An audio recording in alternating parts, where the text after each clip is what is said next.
رات کی اس پہر اتنی ٹھنڈ میں کون چھت پر چہل قدمی کرتا ہے؟ میں کوئی جواب دیے بغیر کمرے میں آ گئی۔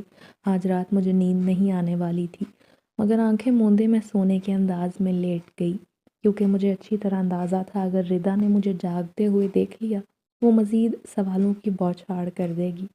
ایک بار عمل شروع کرنے کے بعد درمیان میں نہیں چھوڑا جا سکتا تھا۔ میرے دل کی حالت عجیب تھی، میرا دل جنزادے کے لیے بے چین ہو رہا تھا۔ اگلے دن صبح ردا نے کہا کہ آج ہم اسد بھائی کو زمینوں کی سیر کروانے کے لیے چلیں گے۔ میں بھی اداس تھی، سو ان دونوں کے ساتھ چل پڑی۔ میں اپنے مسائل میں گرفتار ضرور تھی مگر اتنی بے خبر ہرگز نہ تھی کہ اسد کی شوخ نگاہوں کا مطلب نہ سمجھ پاتی۔ وہ بار بار مجھے مسکرا کر دیکھ رہا تھا۔ تمہارا گاؤں کتنا خوبصورت ہے، بالکل تمہاری طرح، اس نے کھلتے پھولوں کو دیکھ کر خوشی والے انداز میں کہا تو میں مسکرا نہ سکی۔ ردا کو ہریالی پسند تھی۔ شام کے وقت پھولوں پر تتلیاں رقص کر رہی تھیں، سو وہ تتلیوں کے پیچھے بھاگنے لگی اور میں نے ایک نظر اسد کے چہرے پر ڈالی جہاں میری محبت کا نور بکھرا ہوا تھا۔ تم کچھ الجھی ہوئی ہو؟ اس نے میری آنکھوں میں جھانک کر پوچھا تو میں نے کہا کیا اپنی ہر الجھن عیاں کرنا ضروری ہے؟ وہ مسکرا کر بولا اپنا سمجھو گی تو ضرور کہو گی، ورنہ میں تمہیں ہرگز مجبور نہیں کروں گا۔ میں نے کہا تمہیں کوئی غلط فہمی ہوئی ہے، میں بالکل ٹھیک ہوں۔ مجھے ذمہ داریوں نے بدل ڈالا ہے۔ بابا نے اپنی موت سے پہلے مجھے اماں اور ردا کی ذمہ داری سونپی تھی، ان کے جانے کے بعد میں گھر کی بڑی ہوں، مجھے لاپرواہی اچھی نہیں لگتی۔ اسد نے مجھے سراہنے والے انداز میں دیکھا اور کہا تمہیں اس روپ میں دیکھ کر مجھے خوشی ہوئی۔ اسی وقت ردا بھاگتی ہوئی آئی اور کہا چلو گھر چلتے ہیں، اماں زیادہ دیر درختوں کے قریب رکنے سے منع کرتی ہیں۔ اس کے اس انداز پر ہم دونوں بے اختیار ہنسے اور گھر کی طرف چل پڑے۔ آج میں نے اسد کے رویے میں واضح تبدیلی دیکھی تھی، ایسا لگا وہ کچھ کہنا چاہتا ہے مگر کہہ نہیں پا رہا۔ رات ہوئی تو میں چھت پر چلی آئی۔ جنزادے کی یاد میں میرا دل تڑپ رہا تھا مگر اسی سے چھٹکارا حاصل کرنے کے لیے میں عملیات کا سہارا لے رہی تھی۔ میں نے دیوار کی طرف منہ کر کے ورد کرنا شروع کر دیا اور جب مکمل ہوا تو اس کا تصور کر کے اس پر دم کر دیا۔ اے جنزاد، میں اپنے دل میں تمہارے لیے محبت محسوس کرتی ہوں مگر تمہیں اپنا نہیں سکتی، سو اپنی اور تمہاری ہر راہ کو جدا کرنے کے لیے تیار ہوں، ہو سکے تو مجھے معاف کر دینا۔ پلٹ کر دیکھا، اسی وقت اسد چھت پر آیا، مجھے دیکھ کر بولا ارے واہ سدرا، تم تو دیواروں سے باتیں کرتی ہو؟ وہ دلچسپی سے سوال کر رہا تھا۔ میں نے کہا ہاں، کبھی کبھار دیواروں سے بات کرنے کا جی چاہتا ہے، اور اگر تمہیں یہ معلوم ہو جائے کہ کوئی تمہاری محبت میں مبتلا ہے اور تمہاری باتیں سننے کے لیے بےتاب ہے، کیا تب بھی ان بے جان دیواروں سے تم باتیں کرو گی؟ اس کی بات سن کر میں کھلکھلا کر ہنس پڑی اور کہا نہیں، شاید اس بات پر غور کروں گی کہ مجھے سننے والا کون ہے اور وہ صرف مجھے سننا چاہتا ہے یا مجھ سے محبت بھی کرتا ہے۔ وہ زیر لب مسکرایا۔ میں نے اقرار میں سر ہلایا تو وہ کہنے لگا تو سنو، میں تمہیں دل و جان سے چاہتا ہوں، تمہارے بغیر زندگی میں ادھورا پن ہے، میں تمہیں زندگی میں شامل کر کے خود کو مکمل کرنا چاہتا ہوں۔ جب میں پہلے دن اماں کے ساتھ یہاں آیا تب تو مجھے یہ وہم و گمان بھی نہ تھا کہ تمہیں دل دے بیٹھوں گا، مگر پہلی نظر پڑتے ہی مجھے اس بات کا اندازہ ہو گیا تھا۔ میں تو بس اماں کو یہاں ملوانے لایا تھا مگر اب ایسا لگتا ہے اگر تم نے میرا ساتھ قبول نہ کیا تو یہیں کہیں مٹی کا ڈھیر بن جاؤں گا۔ میں نے مسکرا کر کہا اتنی جذباتی باتیں نہ کرو، ابھی میں شادی نہیں کرنا چاہتی، تم تو جانتے ہو مجھے ابھی اماں اور ردا کا بہت سا خیال رکھنا ہے اور ردا کے بعد ہی میں اپنا سوچوں گی۔ میری بات سن کر وہ ہنسا اور کہا تم نے تو مجھے بالکل ہی غیر سمجھ لیا، یاد رکھو ہمارا ہر رشتہ کزن والے رشتے کے بعد ہوگا، تم مجھے اپنے ساتھ ہمیشہ مخلص پاؤ گی۔ ردا صرف تمہاری بہن نہیں، خالہ زاد ہونے کی حیثیت سے وہ میری بھی بہن ہے، میں خالہ کا اور ردا کا بہت خیال رکھوں گا۔ سوچو اگر کوئی اور مرد تمہاری زندگی میں شامل ہوا، وہ خالہ کے لیے غیر ہوگا، وہ تم لوگوں کا احساس نہیں کرے گا، جبکہ تمہیں میری طرف سے ایسا کوئی مسئلہ نہ ہوگا، جب کہو گی تمہیں ملوانے لے آیا کروں گا۔ اس کی بات میں وزن تھا، مجھے اس پر یقین ہونے لگا کہ اماں کے بھانجے کے علاوہ اور کوئی دنیا میں ہمارے ساتھ مخلص بن کر رہ نہیں سکے گا۔ سو میں نے یہ کہتے ہوئے اس کے ہاتھ میں امید کا دیا تھما دیا کہ ٹھیک ہے، تم اماں اور خالہ سے بات کر لو، اگر انہیں کوئی اعتراض نہ ہوا تو میری طرف سے بھی ہاں ہے۔ میری بات سن کر وہ خوش ہوا اور میرا شکریہ ادا کر کے چلا گیا۔ میں سونے کے لیے بستر پر لیٹی تو دل پرسکون تھا۔ ان سے چھٹکارا حاصل کرنے کے بعد اب اسد سے میں شادی کرنا چاہتی تھی۔ اگلے دن اماں کی طبیعت ٹھیک نہ تھی۔ میں نے ناشتہ بنایا، ردا گھر کی صفائی کرنے لگی۔ کام سے فارغ ہونے کے بعد میں اماں کے پاس آ کر بیٹھ گئی۔ اماں نے ناشتے میں صرف دلیا کھایا تھا۔ مجھے کہنے لگیں کہ جا کر میرے لیے ایک کپ چائے تو بنا کر لاؤ۔ میں نے جلدی سے اماں کے حکم کی تعمیل کی اور چائے بنانے کے لیے میں کچن کی طرف چل دی۔ چائے کا کپ لے کر اماں کے کمرے کی طرف بڑھی، وہاں اماں موجود نہ تھیں۔ میں انہیں ڈھونڈنے کے لیے ادھر ادھر دیکھنے لگی۔ جوں ہی خالہ کے کمرے میں جھانکا تو یہ دیکھ کر حیران ہو گئی۔ دونوں ماں بیٹا سر جوڑے راز و نیاز کرنے میں مگن تھے۔ نظر مجھ پر پڑی تو ایک دم اس انداز میں بیٹھ گئے جیسے میرے سامنے آپس میں بات نہ کرنا چاہتے ہوں۔ آؤ سدرا بیٹا، خالہ نے چہرے پر مسکراہٹ سجا کر کہا تو مجھے عجیب سا لگا۔ میں نے کہا میں اماں کو ڈھونڈ رہی ہوں، ان کے سر میں درد تھا تو ان کے لیے چائے بنانے گئی تھی۔ میری بات سن کر وہ میری تعریفیں کرنے لگی۔ ارے بہت اچھی اور فرما بردار بچی ہو تم، کتنا خیال رکھتی ہو اپنی ماں کا، کاش میری بھی ایسی نیک دل بیٹی ہوتی۔ تبھی اماں کمرے میں آئیں اور بولی۔ میں ذرا چھت پر گئی تھی، مجھے لگا تھا جیسے وہاں کوئی موجود ہے۔ اسٹور روم سے کھڑکھڑاہٹوں کی آوازیں آ رہی تھیں، جیسے کوئی بڑی مشکل سے سانس لے رہا ہو۔ میں نے جھانک کر اچھی طرح دیکھا مگر وہاں کوئی نہیں، اور بھلا بند دروازے سے کوئی اندر کیسے آ سکتا ہے؟ میں نے چائے کا کپ اماں کو دیا اور کہا میں جا کر دیکھتی ہوں۔ اماں نے فوراً کہا ارے نہیں، اب آواز نہیں آ رہی، تم ایسے ہی پریشان ہو گئی تھی، میں تو یہیں بیٹھی رہو۔ اسد اٹھ کر باہر چلا گیا۔ کچھ دیر بعد اماں نے کہا ارے سدرا، کل تیری خالہ نے مجھ سے تیرے اور اسد کے رشتے کی بات کی ہے۔ مجھے تو بیٹا کوئی اعتراض نہیں، اگر تجھے اعتراض ہے تو بتا دے۔ تیری خالہ بھی تیری ماں جیسی ہے، اسے برا نہیں لگے گا۔ میں نے کہا ایسی کوئی بات نہیں، اگر آپ راضی ہیں تو بھلا مجھے برا کیوں لگے گا؟ ابا کے بعد آپ ہی میرے لیے بہترین فیصلہ کر سکتی ہیں۔ اماں اور خالہ میرا جواب سن کر خوشی ہوئی اور ہمارا رشتہ طے ہو گیا۔ آج میرے عمل کی آخری رات تھی۔ عالیہ نے مجھے بتایا تھا کہ آخری رات ذرا سخت ہوگی۔ تیسری رات میں کوئی غیر معمولی واقعہ بھی پیش آ سکتا تھا اور مجھے ڈر بھی لگ سکتا ہے، اسی لیے مجھے اپنا دل مضبوط رکھنا ہوگا۔ سو میں پہلے سے ہی تیار تھی کہ آج کچھ بھی ہو سکتا ہے۔ رات کے 12 بجے جب پورا گاؤں اپنے نرم گرم بستر میں بے خبر سو رہا تھا، تب میں دبے قدموں سیڑھیاں چڑھ کر اوپر آ گئی۔ چھت پر کچھ لوگوں کو دیکھ کر حیران رہ گئی۔ ان کے چہرے انتہائی ناگواری بھرے تاثرات سے بھرے ہوئے تھے۔ میں نے جلدی سے حصار قائم کیا۔ وہ میرے قریب آئے۔ ان کے ہاتھ میں سفید رنگ کا بڑا سا کپڑا تھا۔ وہ بولے تیرے کفن کی پیمائش کرنی ہے، پھر تجھے ہمارے ساتھ چلنا ہوگا۔ میں نے تو یہ بات بچپن سے سن رکھی تھی کہ جب یہ مخلوق کے خلاف عملیات کیے جائیں تو وہ لازمی آپ کو شر پہنچاتے ہیں، مگر یہ تو میری جان لینے کے در پہ تھے۔ کسی نے مجھے ہاتھ سے پکڑا اور میری سوچنے سمجھنے کی صلاحیت ختم ہو گئی۔ وہ مجھے قبرستان کی طرف لے جانے لگے۔ مجھے یہاں کیوں لے کر آئے ہو؟ میں بے بس سی ان کے ساتھ چلنے لگی۔ شاید میرا آخری وقت تھا، اب میں کبھی اپنے گھر واپس نہ جا سکتی تھی۔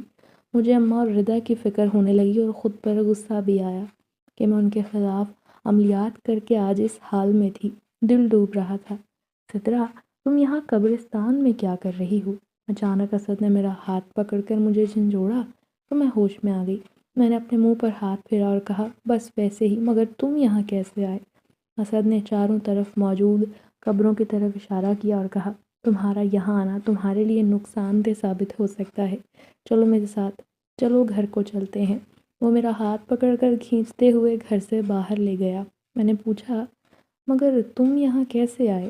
میں نے ہاتھ چھڑانا چاہا تو وہ بولا میں تو پانی پینے کے لیے کمرے سے باہر آیا تھا، دیکھا تم آنکھیں بند کیے نیند میں جھومتی دروازے سے نکل رہی تھی، اور آج مجھے پہلی بار پتہ چلا کہ تم نیند میں چلتی بھی ہو۔ میں تمہارے پیچھے ہی چلا آیا تاکہ تم خود کو نقصان نہ پہنچا لو۔ میں نے شکر ادا کیا کہ وہ حقیقت سے لا علم تھا، ورنہ نہ جانے میرے بارے میں کیا سوچتا۔ ٹھیک ہے، مگر تم اماں کو یہ بات ہرگز نہ بتانا، ورنہ میں تمہارے ساتھ شادی کرنے سے انکار کر دوں گی۔ اسد نے سر ہلایا اور مجھے اس بات کا یقین دلایا کہ وہ اماں سے اس بات کا ذکر نہیں کرے گا۔ بے فکر رہو، میں اماں یا خالہ سے اس بات کا ہرگز ذکر نہ کروں گا، یہ میرا تم سے وعدہ ہے۔ خالہ شادی کی تاریخ طے کر کے چلی گئیں۔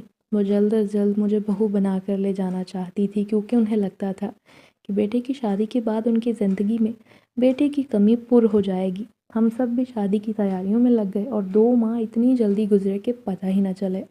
آخر کار وہ دن بھی آ گیا جب میں دلہن بنی اسد کی منتظر تھی۔ دلہن کے روپ میں مجھے جس نے بھی دیکھا تعریف کیے بغیر نہ رہ سکا۔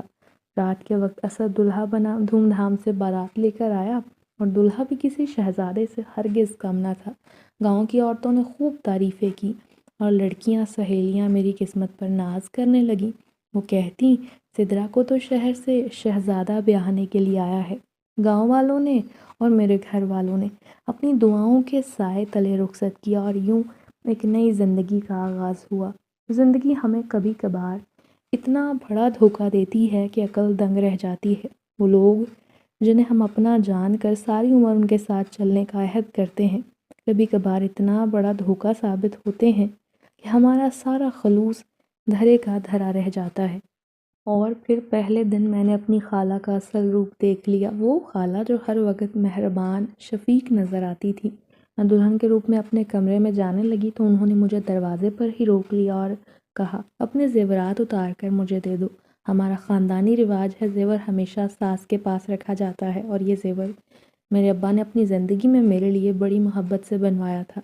ابا کی نشانی اتنی آسانی سے میں خالہ کو کیسے دے سکتی تھی؟ تو میں نے کہا یہ میرے ابا کی نشانی ہے، میں آپ کو نہیں دے سکتی۔ اسی وقت اسد اندر داخل ہوا، اس نے میری بات سنی تو بولا یہاں تمہاری مرضی نہیں چلے گی، یاد رکھو یہ میرا گھر ہے اور یہاں صرف میری ماں کی مرضی چلتی ہے۔ اگر تم نے ان کی بات نہ مانی تو اچھا نہیں ہوگا۔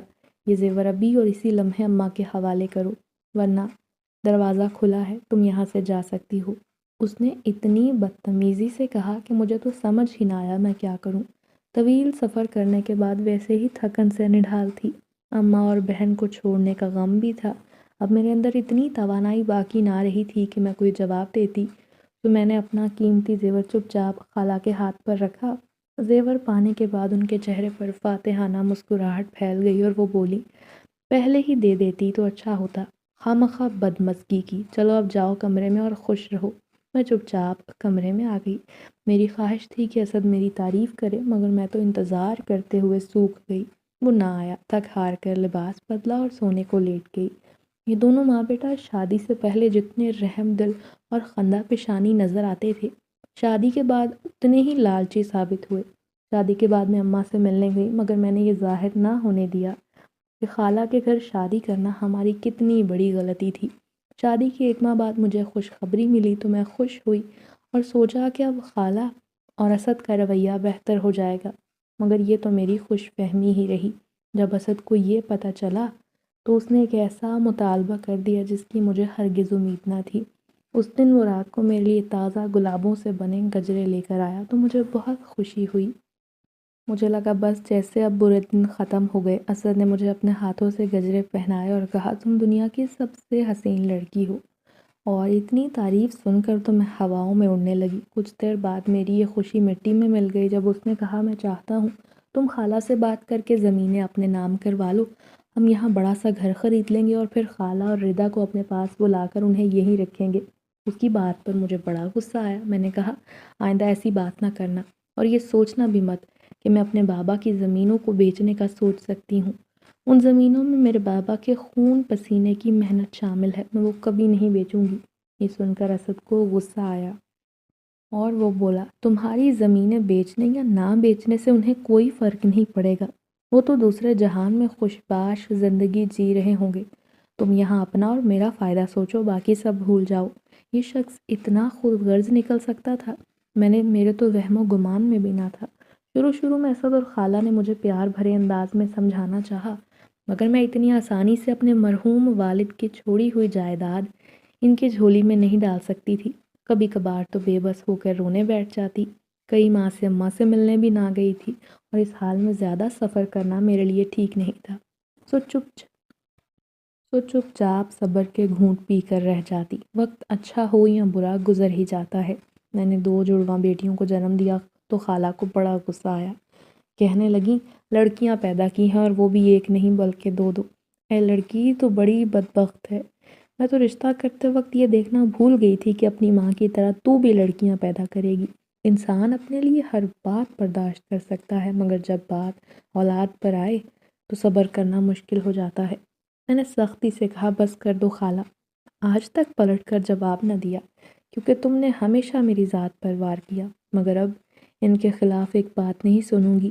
اسد جو ساری بات سن رہا تھا فوراً بھڑک اٹھا اور پہلی بار اس نے مجھ پر ہاتھ اٹھایا اور چیخ کر کہا، آئندہ میری ماں کے سامنے زبان نہ کھولنا، ورنہ وہ دن تمہارا میری زندگی میں آخری دن ہوگا۔ میں نے کہا، تمہاری ماں پر ہر بات جائز ہے کہ جو چاہے کرے۔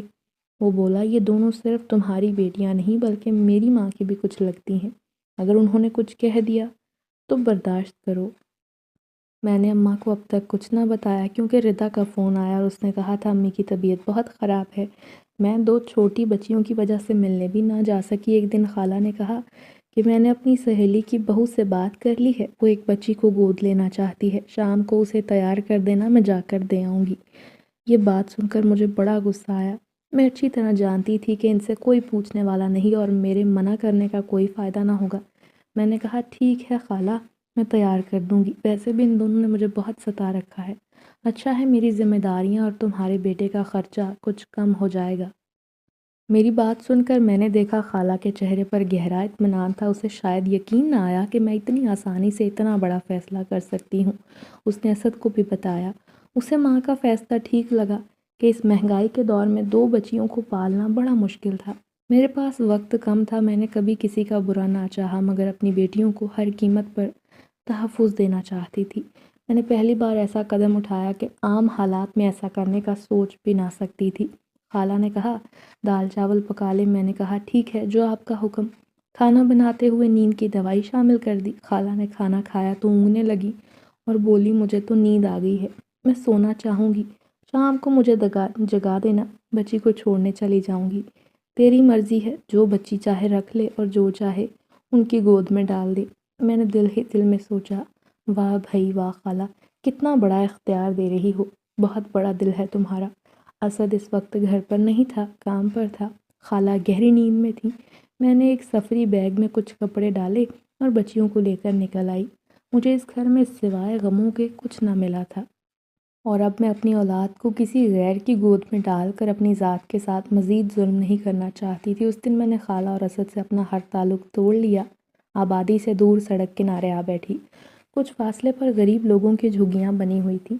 کافی دیر تک وہاں چپ چاپ بیٹھی رہی تو ایک سانولی عورت میرے قریب آئی اور کہا، اے لڑکی، چلیے خالی پیٹ رہنے سے تیری مصیبتیں ختم نہیں ہو جائیں گی۔ میں نے کہا، مجھے بھوک نہیں لگی۔ وہ مجھے اپنے ہاتھ سے کھلانے لگی اور کہا، بھوکے پیٹ رہنے سے تیری پریشانی دور نہیں ہو جائے گی، کچھ کھائے گی تو ہی انہیں دودھ پلا سکے گی۔ شروع میں لقمہ حلق سے اتارنا مشکل ہوتا ہے مگر آہستہ آہستہ عادت ہو جاتی ہے۔ وہ مجھے اپنی زندگی کے تجربے سے سمجھانے لگی۔ میری آنکھ سے آنسو نکلے اور کپڑے میں جذب ہو گئے۔ اپنی کہانی پھر کبھی سنا دینا، ابھی چل میرے ساتھ آ کر رہ لے، جب سے سیلاب آیا ہے ہم یہیں رکے ہوئے ہیں، اس نے اپنائیت سے کہا اور میرا بیگ پکڑ کر چلنے لگی۔ میں مردہ قدموں سے اس کے پیچھے چل دی۔ اماں کے پاس واپس جانا چاہتی تھی سو اگلے دن ٹرین میں بیٹھ گئی، مگر جب وہاں پہنچی تو ایک نیا فساد میرا منتظر تھا۔ خالہ اور اسد وہاں پہلے سے موجود تھے۔ مجھے دیکھ کر اسد نے کہا، اپنے آشنا کے ساتھ رات گزار آئی؟ میں نے جب اماں کو پوری بات بتانا چاہی تو خالہ اور اسد میرا مذاق اڑانے لگے اور میری ایک نہ سنی گئی۔ دونوں ماں بیٹے نے اپنے عجیب و غریب دلائل سے جھوٹا ثابت کر دیا۔ میری بھولی ماں ان ماں بیٹے کی چکر بازیوں سے ناواقف تھیں سو مجھے غلط سمجھنے لگیں۔ رہی صحیح کسر تب پوری ہوئی جب اسد نے کہا، ہم نے بہت چاہا کہ یہ سدھر جائے مگر اس کا کردار ٹھیک نہیں، میں اسے اپنے ساتھ نہیں رکھ سکتا، خالہ مجھے معاف کر دینا۔ یہ رہا طلاق نامہ۔ اسد نے طلاق نامہ تھمایا اور خالہ نے کہا، اس نے بیٹیاں بھی اپنی جیسی پیدا کی ہوں گی، اسی لیے ان دونوں سے ہمارا کوئی تعلق نہیں۔ وہ دونوں چلے گئے اور میری ماں نے مجھے یہ کہہ کر گھر سے نکال دیا کہ یہاں اب تمہاری کوئی جگہ نہیں بچی۔ میں چپ چاپ وہاں سے نکل آئی، میرے پاس اب نوری کی جھگی کے سوا کوئی چارہ نہ بچا تھا۔ میں جو کبھی اپنے باپ کی لاڈلی ہوا کرتی تھی اب بے گھر اور مفلس تھی۔ مجھے اپنی قسمت سے زیادہ اماں کے رویے پر رونا آتا کہ مجھے اپنی بیٹی کے لیے وہی بدل گئیں۔ بھلا کسی اور سے کیا شکوہ کرنا، طلاق یافتہ بیٹی کو گھر میں رکھنا اماں کے لیے گاؤں والوں کے سامنے باعث شرمندگی ہوتا سو انہوں نے مجھے گھر سے نکال دینا مناسب سمجھا۔ انہیں لگتا تھا طلاق یافتہ بیٹی گھر میں موجود ہوئی تو دوسری کو بیاہنے میں کوئی نہیں آئے گا، میں واپس جھگی میں چلی آئی۔ نوری اور اس کے بوڑھے ماں باپ نے میری دلجوئی کی اور کہا، کہنے کو نوری ایک ان پڑھ تھی مگر وہ مجھے زندگی کے بڑے بڑے سبق سکھا دیتی، اور سبق تو میں اپنی زندگی سے بھی بڑے اچھے انداز میں سیکھ چکی تھی۔ وہ میرا خیال رکھتی، اس کے ماں باپ بھی اچھے تھے۔ ایک دن کہنے لگی، ہمارے گاؤں میں جو سیلاب آیا تھا، کسی نیک دل انسان نے ٹوٹے گھروں کی مرمت کروا دی ہے، پانی بھی صاف کروا دیا ہے۔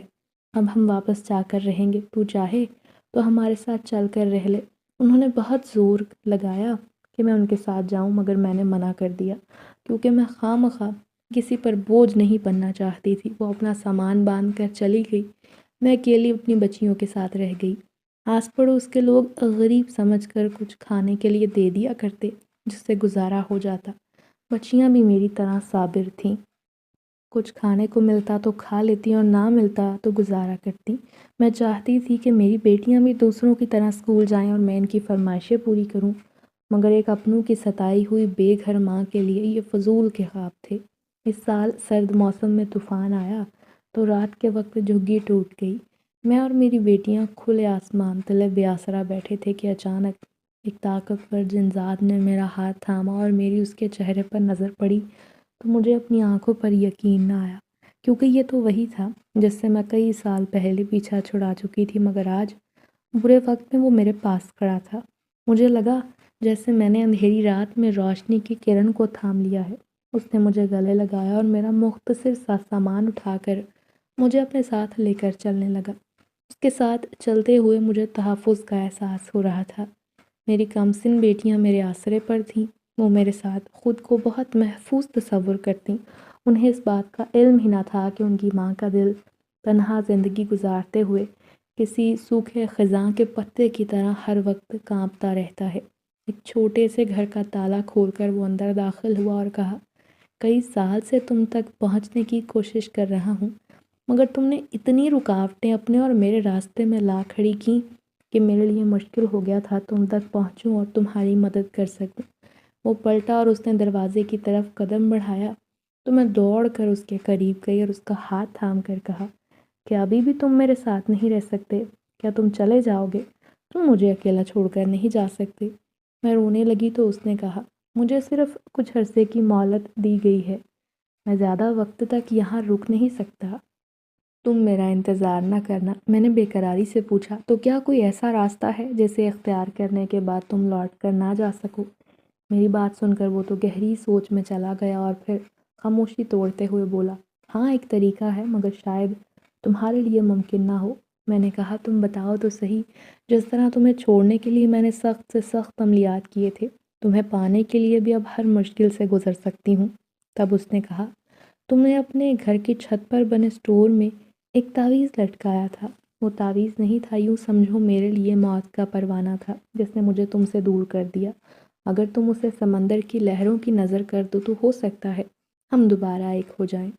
مجھے آزمائش میں ڈال کر وہ وہاں سے چلا گیا اور میں سوچنے لگی وہ گھر جہاں سے بے عزت کر کے میں نکالی گئی، وہاں دوبارہ قدم رکھنا اور اپنے مقصد کو پورا کرنا کتنا کٹھن تھا۔